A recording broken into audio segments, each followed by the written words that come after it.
మాయలో పడ్డారు. ఇప్పుడే ఉద్యోగస్తులు వచ్చారు నా దగ్గరికి. సార్ మేము మోసపోయాం సార్ అన్నారు. మీరు మోసపోయారు, ప్రజలకు ముద్దులు పెట్టాడు, అందరూ ఓట్లేశారు. ఇప్పుడు ప్రతి ఒక్కరిని పిడి గుద్దులు గుర్తున్నాడు, అందరినీ ఇబ్బంది పెట్టే పరిస్థితికి వచ్చాడు. మీకే కాదు, మనం చేసుకున్న పనికి మేము కూడా బాధితులే అని చెప్పాను నేను. అవునా కాదా అని మిమ్మల్ని అడుగుతున్నా. ఒక్క విషయం మీరు గుర్తుపెట్టుకోవాలి. ఒక వ్యక్తి చెడు వ్యక్తి అయితే, కుటుంబ పెద్ద అయితే ఆ కుటుంబం నాశనం అయిపోతుంది. మా చెల్లెమ్మ చెప్తాను, నాశనం అయిపోతుంది. ఒక వ్యక్తి గ్రామ పెద్దగా ఉండే వ్యక్తి చెడు వ్యక్తి అయితే ఆ గ్రామం ఏమవుతుంది? ఒక ముఖ్యమంత్రి రాష్ట్రాన్ని పరిపాలించే వ్యక్తి చెడు వ్యక్తి అయితే ఏమవుతుంది? ఒక సైకో అయితే ఏమవుతుంది?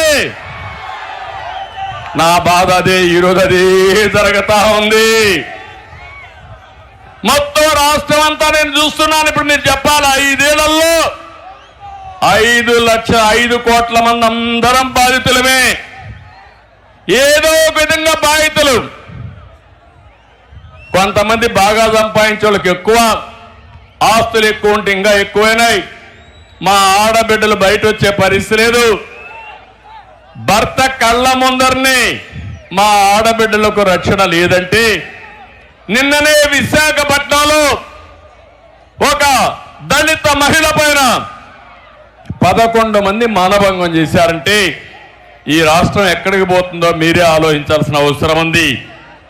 నేను ఆ రోజు కరువు సీమలో కియా తెచ్చాను, జగన్ మాఫియా తీసుకొచ్చాడు. ఆ రోజు మన యువతకి ఉద్యోగాలు తెచ్చాం, ఇతను ఈరోజు యువతకు గంజాయి ఇస్తున్నాడు. ఇంకో పక్క మనం పెట్టుబడులు తెచ్చాం, ఇతను టెర్రరిజం తీసుకొచ్చే పరిస్థితికి వచ్చాడు. మనం ఐటీ ఉద్యోగాలు ఇచ్చాం, ఈయనిచ్చిన ఉద్యోగాలేంటి? ఏ ఉద్యోగాలు ఇచ్చాడు? 5,000 రూపాయలు వారంటీ ఉద్యోగం. మనం ఇచ్చింది ఐటీ ఆయుధాన్ని ఇచ్చాం. దానితో ప్రపంచాన్ని జయించే శక్తి తెలుగుదేశం పార్టీ నా తమ్ముళ్ళు యువతకి ఇచ్చింది. అది తెలుగుదేశం పార్టీ సత్తా. బాధుడే బాధుడు, మామూలు బాధుడు కాదు, వీర బాధుడు. నిత్యావసర వస్తువులు ఏమన్నా కొనే పరిస్థితిలో ఉన్నారా? ఏమమ్మా వంట చేసే పరిస్థితిలో ఉన్నారా మీరు? నిత్యావసర వస్తువుల ధరలన్నీ పెరిగాయి. బియ్యం దగ్గర నుంచి ఉప్పు, పప్పు, కూరగాయలు అన్ని పెరిగిపోయే పరిస్థితి వచ్చింది.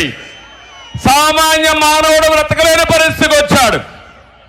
దేశంలోనే పెట్రోల్, డీజిల్ ఎక్కువ ధరలకు చిరునామా ఆంధ్రప్రదేశ్ అయింది. కరెంటు ఛార్జీలు 9 సార్లు పెంచారు. నేను ఒక్కసారి కూడా పెంచలేదు. మళ్ళీ హామీ ఇస్తున్నా, సమర్థవంతమైన పాలన ఉంటే కరెంటు ఛార్జీలు పెంచే పని లేదని మీ అందరికీ విజ్ఞప్తి చేస్తున్నా. ఎందుకు పెరిగాయని అడుగుతున్నా. ఈరోజు సోలార్ వచ్చి, విండ్ వచ్చిన తర్వాత, గ్రీన్ ఎనర్జీ వచ్చిన తర్వాత కరెంటు ఛార్జీలు తగ్గుతాయని చెప్పాను. దోపిడీ వల్ల కరెంటు ఛార్జీలు పెరిగాయని చెప్పి నేను మీకు తెలియజేస్తున్నా. ఇంకో పక్కన ఎక్కడ చూసినా పన్నుల భారం, విపరీతంగా పన్నులన్నీ పెంచేసే పరిస్థితికి వచ్చారు. నేను ఆ రోజు చెత్త నుంచి సంపద సృష్టించాలని గ్రామాల్లో చెత్తంతా కలెక్ట్ చేసి అక్కడి నుంచి కాంపోస్ట్ తయారు చేసే షెడ్లు కడితే ఈరోజు చెత్త మీద కూడా పన్నేసిన చెత్త ముఖ్యమంత్రి ఈ తరం. కడాలి నేను రాజధాని కట్టాలని నేను ముందుకు పోతే, ఇప్పుడు రాజధాని మీద రోడ్లుంటే ఆ రోడ్లో మట్టి దూకం పోయారంటే వాళ్ళు ఏమన్నా తమ్ముళ్ళు? మట్టి దొంగలు, రాజధాని రోడ్లో మట్టి దొంగలు. వీళ్ళు మనుషులేనా అని మిమ్మల్ని అడుగుతున్నా. ఇంకో పక్క ఈరోజు మీరు ఒక్కసారి చూడండి, 13 లక్షల కోట్ల రూపాయలు అప్పుంది. ఎవరన్నా బాగా ఆస్తులుండేవాళ్ళు వేరే రాష్ట్రానికి వెళ్ళిపోతారు. ఇక్కడ మిగిలేది పేదవాళ్ళే మిగులుతారు. ఆ అప్పు ఎవరు కట్టాలి?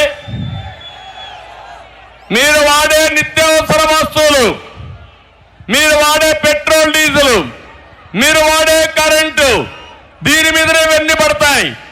అంటే మన రాష్ట్ర ఆదాయం ఎంతుందో, అంటే స్థూలంగా జిఎస్డిపి అంటారు, మీ అందరి ఆదాయం ఎంతుందో అంత అప్పు రాష్ట్రం పైన ఉంది. ఇది తప్పకుండా మనమే కట్టాలి. ఈ విషయం కూడా చూడాలి. మన ఆదాయం గవర్నమెంట్ ఆదాయానికంటే ఈరోజు మనం కట్టవలసిన అప్పులకు వడ్డీ, అప్పులు ఇన్స్టాల్మెంట్స్ కి సరిపోయే పరిస్థితి వస్తా ఉంది. ఈరోజు రాష్ట్రంలో ఎక్కడ చూసినా రైతు ఆత్మహత్యలు, ఇరిగేషన్ ప్రాజెక్ట్స్ అని రివర్స్ లో పోతున్నాయి. నిరుద్యోగం తాండవిస్తా ఉంది. బంగారు లాంటి రాష్ట్రాన్ని 30 ఏళ్లు వెనక్కి తీసుకెళ్లిపోయారు. అందరూ ఒకటే మాట అడుగుతున్నారు, మళ్ళీ మీరు వచ్చిన తెలుగుదేశం జనసేన అధికారంలోకి వస్తే మీరు రాష్ట్రాన్ని ఏ విధంగా బాగు చేస్తారని అడిగారు. నేను ఒకే మాట చెప్పాను, సంకల్పం ఉంది, చేసిన అనుభవం ఉంది, మళ్ళీ బాగు చేసే పార్టీగా మేము ముందుకు పోతామని చాలా స్పష్టంగా చెప్పాను. ఇక్కడే మీరు చూస్తే ఎక్కడ చూసినా కుంభకోణాలు. ఎప్పుడన్నా చూసారా తమ్ముళ్ళు? ఇసుక నేనున్నప్పుడు ఫ్రీ ఇసుక, ఎవరు కావాలంటే వాళ్ళు తీసుకెళ్ళొచ్చు. ఈరోజు ఎక్కడైనా ఇసుక తీసుకుపోయే పరిస్థితిలో మీరున్నారా? మీ పొలంలో మట్టి మీరు తీసుకుపోయే పరిస్థితి ఉందా ఈరోజు? అంటే దానిపైన కూడా ఇసుక పైన పెద్ద కుంభకోణం. ఒక ట్రాక్టర్ కావాలంటే ఎంత తమ్ముళ్ళు ఇప్పుడు రేటు? 5,000. ఈ డబ్బులు ఎక్కడికి పోతుంది? తాడేపల్లి కొంపకు పోతుంది సాయంత్రం అయితే. ఇంకో పక్క మద్యం నాసిరకం, అవునా కాదా?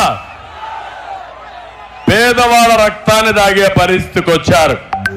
ఎక్కడ చూసినా ఇష్ట ప్రకారం మద్యం కానీ మైన్స్ లో కానీ కుంభకోణాలు జరిగే పరిస్థితి వస్తా ఉంది. లక్షల కోట్ల రూపాయలు కుంభకోణాలు చేస్తున్నారు. ఈ పేదవాడి రక్తాన్ని మా తమ్ముడు తీసుకొచ్చాడు, క్వార్టర్ బాటిల్.